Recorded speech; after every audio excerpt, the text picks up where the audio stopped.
Dah buat test HIV tapi doktor suruh ulang lagi.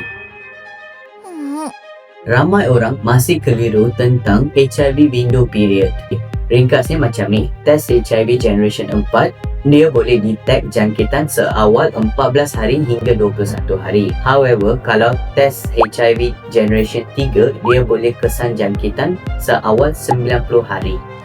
Kalau test dibuat terlalu awal, result boleh menjadi false negative walaupun jangkitan sebenarnya sudah terjadi.